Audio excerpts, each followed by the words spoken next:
warahmatullahi wabarakatuh. Balik lagi dengan saya Lintang Yudhra Madita di mata kuliah Pendidikan Kewarganegaraan. Nah, di sini pada pertemuan ke-10 saya akan membahas tentang geopolitik dalam aspek politik, ekonomi, sosial, budaya dan hukum dan HAM.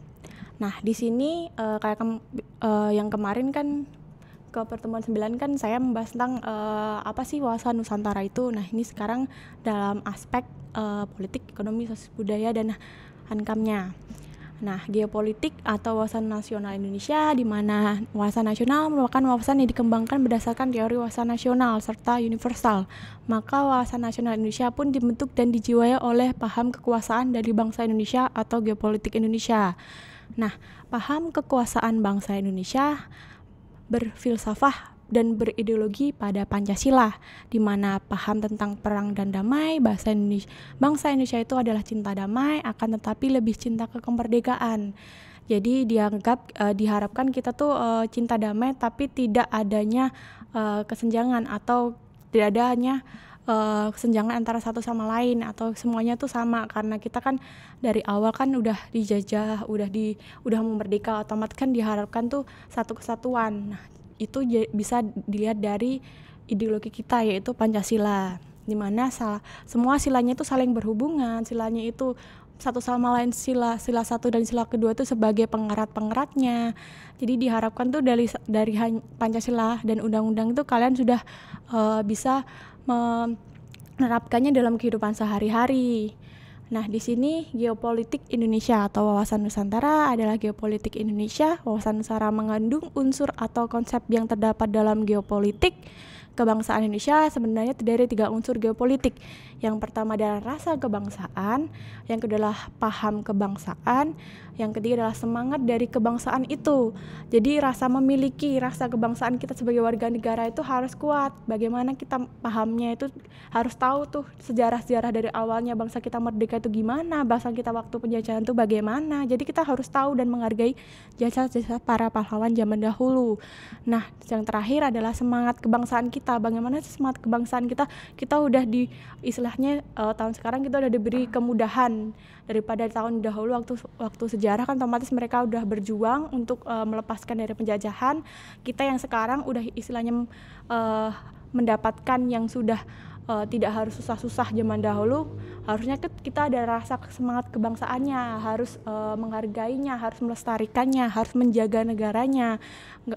Nggak adanya suatu perpecahan dalam suatu masyarakat atau ras, bahasa, suku, bangsa itu harusnya jadi satu hal yang harus kita perkuat, bukan malah kita untuk pecah belahkan masalah-masalah mungkin agama, mungkin ras, bahasa. Jadi itu harusnya nggak ada kalau kalian menerapkan bagaimana sih Pancasila itu, bagaimana sih rasa cinta tanah air kita kepada Indonesia itu. Kalau semisal kalian menerapkannya dalam kehidupan sehari-hari, otomatis kalian bisa menghargai atau toleransi kepada orang lain atau masyarakat yang lain.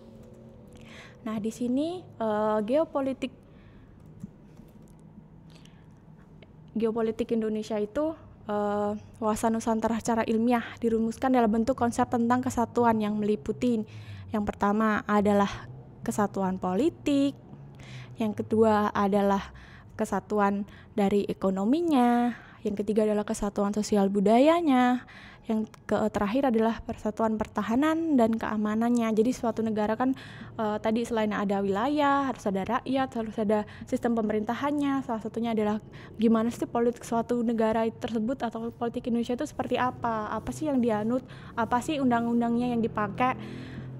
Nah, harus ada kesatuan ekonomi. Bagaimana sih sistem ekonomi di Indonesia? Bagaimana sih cara suatu negara untuk menciptakan suatu alat tukar atau uang? Zaman dulu kan ada nih alat tukar kan masih ada sistem barter. Zaman sekarang kan masih adanya sistem udah ada mata uang. Jadi kan dulu kan kalau zaman dulu masih ada sistem barter antara pedagang satu atau orang satu dengan yang lain. Nah, kalau sekarang kan udah ada mata uang sebagai alat transportasi, alat komunikasi, alat untuk kita berhubungan dengan negara yang lain. Makanya kan setiap hari mungkin nilai pertukaran uangnya juga berbeda tergantung dengan bagaimana sistem di global di dunianya. Nah, selain itu adalah kesatuan sosial budaya. Nah, di Indonesia sendiri kan banyak banget nih antara suku, budaya, ras, bahasa. Jadi setiap daerah mungkin adanya pandangan budaya yang beda-beda, bahasa yang beda-beda. Nah, yang terakhir adalah pertahanan dan keamanan. Bagaimana sih suatu sistem satu negara tersebut, sistem pertahanan atau sistem, bisa contohnya di sistem pengadilannya itu seperti apa, berproses acaranya itu seperti apa, bagaimana sih cara kerja polisi, cara kerja TNI, pasti kan ada SOP-nya, standarnya bagaimana. Selain itu, keempatnya merupakan suatu jabaran dari Sumpah Pemuda. Nah, contoh dalam dulu kan ada Sumpah Pemuda 28 Oktober itu, bagaimana sih kesatuan politiknya, karena dulu kan waktu zaman penjajahan kan daerah-daerah tertentu saja yang adanya pemberontakan, bisa di Surabaya, di Jakarta, di Bandung kan banyak banget pemberontakan, itu bisa jadi kesatuan dari struktur politik, ekonomi, sosial, budaya, dan pertahanan keamanannya. Nah, di sini aspek pengaruh politiknya itu seperti apa, di mana ketahanan nasional di bidang politik adalah suatu kondisi yang dinamis suatu bangsa yang berisi keuletan, ketangguhan yang mengandung kemampuan mengembangkan potensi nasional menjadi kekuatan nasional, sehingga dapat menangkal dan mengatasi segala kesulitan dan gangguan yang dihadapi oleh negara, baik yang berasal dari dalam maupun di luar negeri. Maka politik itu adalah usaha dalam memperoleh dan memperbesar serta memeluas untuk mempertahankan kekuasaannya. Kalau ada pemberontakan itu kan bagaimana kalian mempertahankan kesatuan keutuhan negara kita biar nggak terpecah belah. Nah, politik dapat diartikan sebagai suatu kebijakan. Jadi kebijakan setiap daerah, setiap negara itu kan beda-beda. Makanya daerah satu, contohnya provinsi satu dengan provinsi lain juga pasti kan suatu kebijakan wali kota atau gubernurnya itu kan pasti beda-beda sesuai dengan kemampuan yang ada di daerah tersebut. Bisa kemampuan sumber daya manusianya, sumber daya alamnya, SDM-nya, SDA-nya kan pasti beda-beda. Jadi kebijakannya pasti juga beda-beda. Nah, di sini kehidupan politik, yaitu yang pertama adalah sektor pemerintahannya. Pasti kan yang utama kan sektor pemerintahan kalau politik itu. Jadi makanya tuh ada DPR, kan perwakilan dari setiap daerah-daerah. Di sini kan kalau setiap daerah otomatis dia diusung dari partai politik. Jadi setiap daerah pasti beda nih, dia tuh lebih condong ke partai politik apa. Jadi setiap daerah kan nggak mungkin sama. Yang kedua adalah sektor kehidupan politik masyarakatnya. Jadi setiap daerah dia istilahnya tuh melek politiknya, tahu tentang potensinya atau kebijakannya. Jadi setiap anggota partai politik atau anggota DPR pasti kan dia juga ada tes untuk menjadi suatu partai, masuk ke partai atau sebagai perwakilan dari partai tersebut untuk menjadi anggota dewan. Otomatis kan ada seleksi-seleksi dari daerahnya sendiri, atau dia mewakili daerah A, otomatis kan dia harus tahu seluk-beluk dari potensi politik, potensi sumber daya alam manusianya di daerah A tersebut. Otomatis kan dia mewakili daerah tersebut diharapkan tahu masalah-masalah yang ada ditimbul di situ, karena sebagai dewan kan otomatis dia sebagai perwakilan dari daerah tersebut. Kalau banyak hanya embel-embel lahir di situ tapi dia nggak tahu bagaimana sih sistemnya di situ, daerah tersebut itu seperti apa, masalah yang timbul itu seperti apa kan.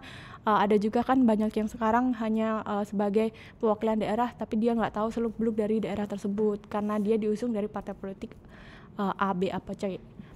Jadi nggak bekerja sesuai dengan jalurnya atau sesuai dengan job desk-nya. Kalau otomatis kalau dia suatu dewan perwakilan kan otomatis dia harus mengerti dan paham banget tentang daerahnya dia tersebut. Nah, di sini dalam mekanisme pemerintahan kita dapat melihat adanya kehendak masyarakat yang masuk dalam pemerintah sebagai input, dan di pihak lain kita dapat menyaksikan kebijakan umum yang keluar dari pemerintah sebagai outputnya. Jadi setiap peraturan pemerintah, peraturan daerah, setiap undang-undang kan setiap hari atau bisa setiap bulan kan bisa diganti, ada yang perubahan, ada yang kurang bisa ditambah, mungkin juga ada yang dikurangin dari yang tidak sesuai dengan kenyataan di daerah sekarang, di masalah-masalah yang timbul sekarang. Jadi kan pasti ada peraturan dahulu, kan kita masih pakai peraturan yang zaman Belanda, yang undang-undang kita kan kebanyakan masih ada tinggalan dari waktu kita dijajah oleh Belanda. Jadi harus ada yang perlu dikoreksi lagi, harus ada undang-undang yang harus ditambah, harus ada undang-undang yang perlu dikurangin dari pasal-pasalnya. Jadi kan setiap tahun kan pasti adanya rapat pleno, rapat untuk mengganti undang-undang apa sih yang ada yang sekarang, undang-undang apa sih yang harus kita kerjakan, yang harus kita prioritaskan sekarang. Contohnya kan sekarang COVID ini, apa aja sih yang harus kita perkuat lagi di bidang pendidikan, di bidang kesehatan, sekarang adanya vaksin juga. Jadi kan diharapkan kan semuanya kan bisa sesuai dengan jalurnya, sesuai dengan perataannya. Jadi harus, kalau vaksin juga harus merata, semuanya harus sama, nggak ada pembedanya, tahap-tahapnya harus sesuai dengan alur-alurnya. Begitu juga pendidikannya, pasti kan ada yang harus beda dengan dahulu. Kalau dahulu kan mungkin sebelum COVID kan kalian bisa tatap muka, bisa langsung bertemu di sekolah atau di kuliah. Kalau sekarang kan nggak, kalian pakainya online. Jadi kan ada peraturan-peraturan yang harusnya dulu tuh dilanjutkan, sekarang kan malah ditambah lagi nih, harus adanya teknologi yang lebih canggih, jaringan-jaringan komunikasi yang di daerah-daerah yang terpencil kan mungkin kan dulu harus adanya tatap muka kan mempermudah. Kalau sekarang kan harus ada dibangun-bangun tower-tower untuk telekomunikasinya agar semua itu merata kalau zaman sekarang COVID sekarang. Nah, di sini politik dalam negeri dan luar negeri. Nah, politik dalam negeri adalah kehidupan kenegaraan berdasarkan Pancasila dan Undang-Undang Dasar, menyerap aspirasi dan dapat mendorong partisipasi masyarakat dalam suatu sistem. Nah, unsurnya struktur politik, proses politik, budaya politik, dan komunikasi politik dan partisipasi politiknya. Nah, jadi politik dalam negeri itu bagaimana kita, negara kita itu atau daerah kita itu paham melek tentang politik itu bagaimana. Makanya kan banyak sekarang kan partai-partai politik, sekarang ada partai yang base-nya agama, ada yang kebangsaan kan. Jadi kan kita juga tahu nih apa sih tujuan dari partai politik tadi itu berdiri, tujuannya apa. Otomatis kan semua partai politik kan tujuannya pasti kan untuk masyarakat ya. Jadi diharapkan tuh kalau kedepannya kalian menjadi suatu masuk ke partai politik juga kalian harus bekerja sesuai dengan job desk kalian, harus sesuai dengan apa sih yang ingin kalian capai, apa sih yang kalian inginkan kalau kalian masuk di suatu partai politik atau politik juga, karena dia kan sebagai partisipan masyarakat kita atau perwakilan kita.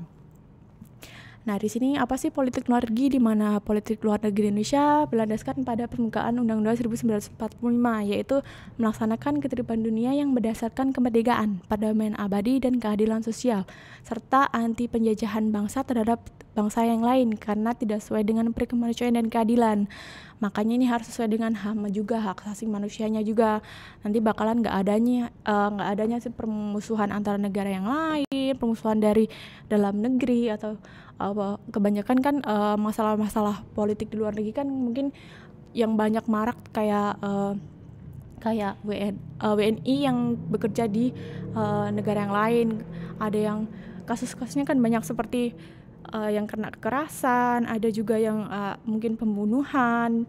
Jadi selama dia bekerja di luar negeri sebagai tenaga kerja Indonesia yang di luar negeri kan banyak banget masalah-masalah. Nah, itu nanti hubungannya kan politik luar negeri kita dengan negara yang lain. Makanya ada tiap negara kan pasti ada kedutaan besar di Indonesia. Begitu pula dengan negara asing, mesti kan ada kedutaan besar negara asing di Indonesia sebagai perwakilannya.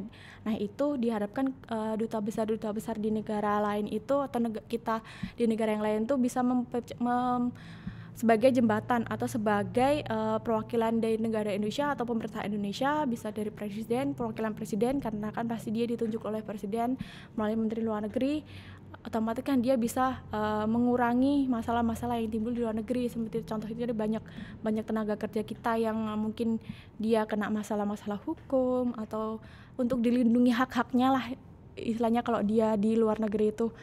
Nah, di sini aspek ekonomi. Nah, pengertian perekonomian merupakan kegiatan manusia dalam rangka mencakup kehidupan di samping alat memenuhi kebutuhan yang terbatas. Nah, di sini kan kita tahu kan kalau kebutuhan kita kan ada 3, sekunder, premier, dan tersier. Nah, kalau yang premier kan otomatis kan kebutuhan pokok seperti apa sih, kayak makan, tempat tinggal, itu kan kebutuhan pokok kita yang biasa setiap hari kita cari kan. seperti makan kan otomatis tiap hari kalian juga harus makan juga, tempat tinggal kan otomatis kalian juga memiliki. Nah kalau sekunder kan kebutuhan akan barang-barang yang di luar dari kebutuhan yang primer, makan dan minum, jadi bisa hiburan. Kalau tersier kan kebutuhan akan barang-barang mewah. Nah, di sini meliputi berbagai bidang, yaitu permintaan produksi, distribusi barang dan jasa, perekonomian selain terkait dengan wilayah geografi suatu negara atau sumber kekayaan di dalamnya, SDM-nya. Nah, jadi ini gimana sih produksi suatu, mungkin suatu perusahaan dia produksi di bidang makanan. Otomatis kan bagaimana sih sistemnya, SOP-nya tuh bagaimana? Otomatis kan adanya produksi otomatis ada barang jasanya tuh bentuknya apa, produksinya tuh apa, barang jasanya seperti mungkin sekarang kan adanya e-commerce kan pasti ada kebutuhan akan jasa, yaitu adanya banyak sekarang ada JNE, JNT, Wahana, jadi kan itu udah ada dia penyalur dari suatu produksi atau produsen. Nah, di sini ada juga wilayah geografis suatu negara dan sumber kekayaan di dalamnya. Nah, contohnya itu tadi, karena kita banyak wilayah, kita banyak perairan, daratannya adanya mata pencaharian setiap daerah itu beda-beda, ada SDM-nya, jadi ada tambang, ada minyak bumi, ada gas. Jadi kan banyak juga sumber daya manusia dan sumber daya alamnya itu yang untuk mencakup aspek ekonomi, untuk mendapatkan suatu istilahnya mendapatkan suatu keuntungan atau uang lah dari segi ekonominya. Nah, di sini perekonomian Indonesia Undang-Undang Dasar 1945 pasal 33 menyebutkan setiap perekonomian Indonesia disusun sebagai usaha bersama berdasarkan asas kekeluargaan. Nah, cabang-cabang produksi yang penting bagi negara dan menguasai hajat hidup orang banyak dikuasai oleh negara. Jadi ini contohnya kayak sumber daya alamnya itu semuanya dikuasai oleh negara. Makanya ada kan kalau ada masalah terkait korupsi atau aset-aset kan otomatis kan disita oleh negara. Disita oleh negara nanti bisa dikembalikan oleh negara. Contohnya kalau ada si A korupsinya dia bentuknya rumah, dia dibelikan suatu aset rumah. Nah, rumah itu nanti bakalan disita oleh negara. Nah, itu nanti bisa dilelang. Nah, penjualannya dari rumah tersebut nanti dimasukkan ke kas negara. Biasanya seperti itu. Kalau masalah bisa pencurian sepeda motor atau mobil, otomatis kalau udah ditangkap polisi otomatis kan sebagai barang bukti. Nah, barang buktinya itu bisa dikembalikan ke pihak yang kehilangan, atau semisal itu aset, bisa kalau aset negara bisa diambil oleh negara untuk dijadikan masuk ke kas negara. Kan banyak nih kalau di contohnya aja di Pegadaian aja, semua yang barang digadaikan aja kalau nggak disesuai batas waktunya otomatis kan barang juga dilelang. Ada di sini ketahanan aspek ekonomi. Nah, wujudnya tercermin dalam kondisi kehidupan perekonomian bangsa untuk memelihara stabilitas ekonomi yang sehat dan dinamis.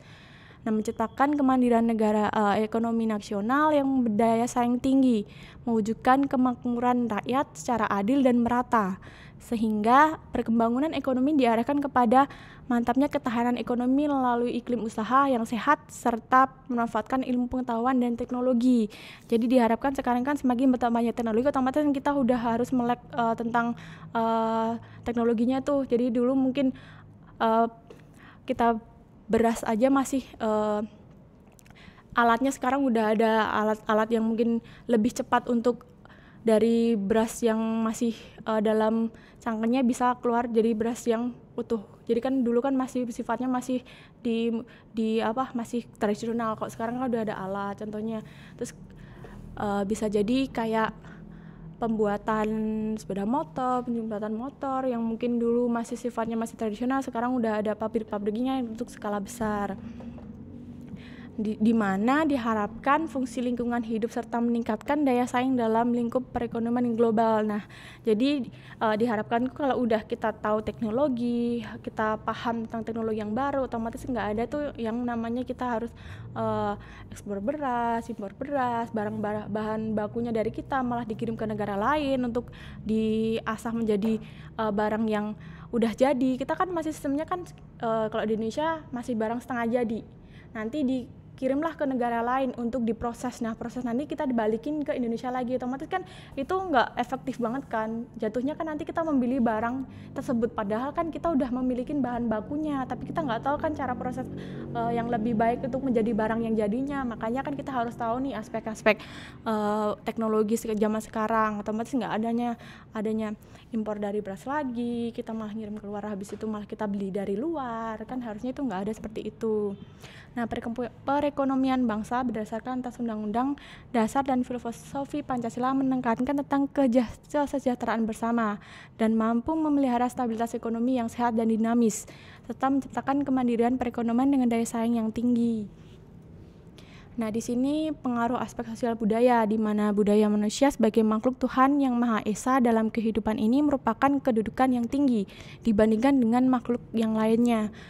Jadi karena kita kan sebagai makhluk yang diberi akal dan pikirannya, jadi diharapkan kan kita tahu tentang kedudukan kita di mana, atau kita tuh memiliki akal yang sehat, pikiran yang sehat itu di mana kita sebagai makhluk Tuhan yang harus bertoleransi, atau dengan banyaknya aspek-aspek sosial budaya itu kita harus paham, harus mengerti bagaimana sih harus kita tidak adanya nanti diskriminasi, tidak adanya paham rasisme yang mengagung-agungkan daerah kita, fasisme tadi.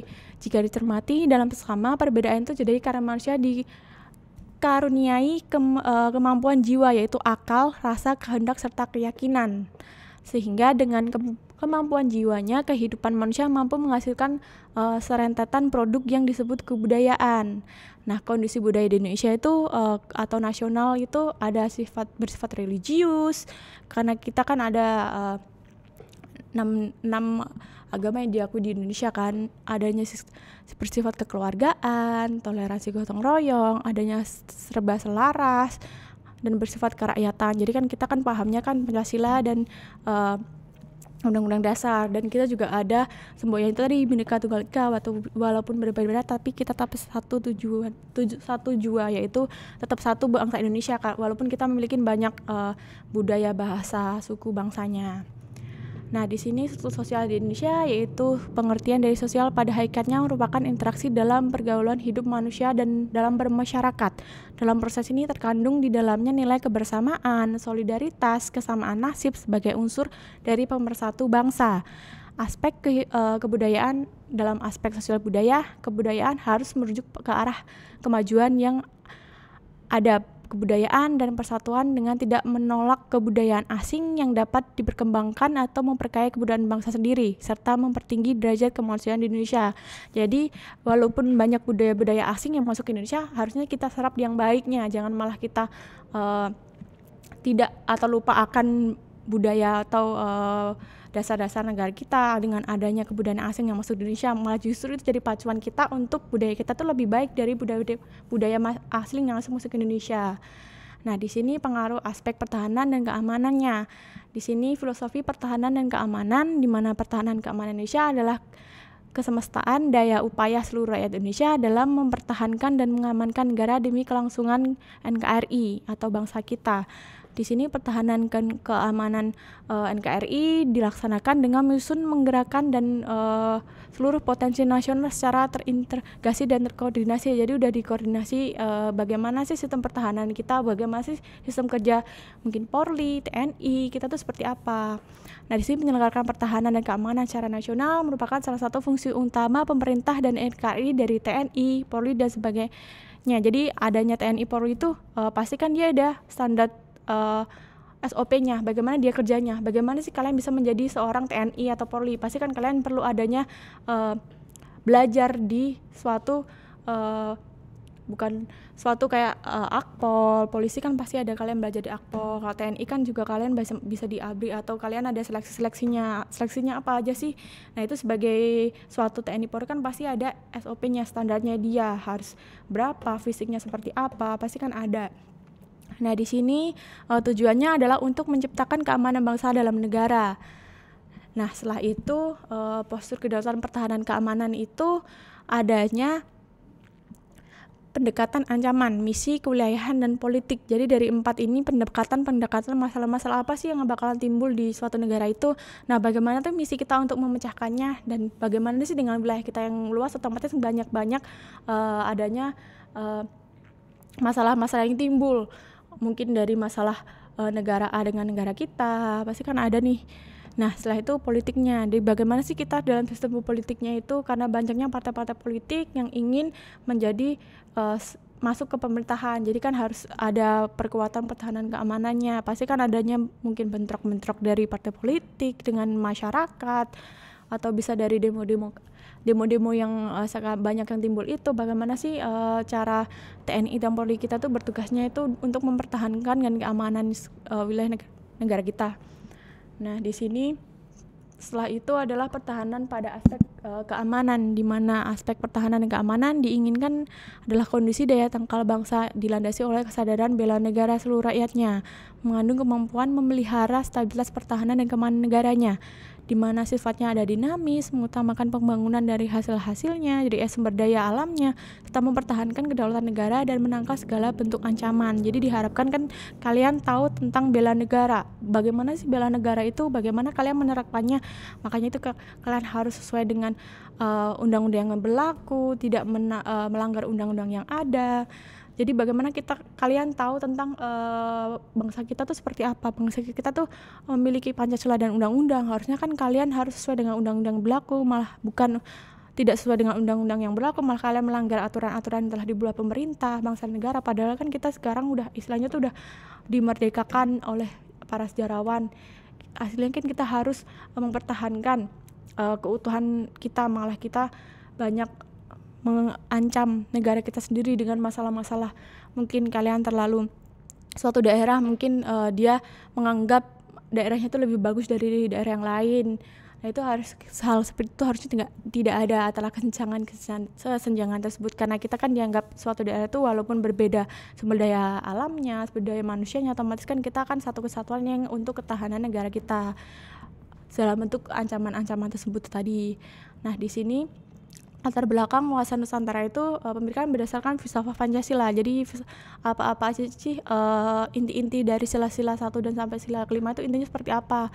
Nah, di sini manusia Indonesia adalah makhluk ciptaan Tuhan yang mempunyai naluri akal dan daya pikiran, sadar tentang keberadaannya serta serba terhubung dengan sesamanya, dengan lingkungannya dan dengan alam semesta serta penciptanya. Di sini dia dari pemikiran berdasarkan filsafat Pancasila.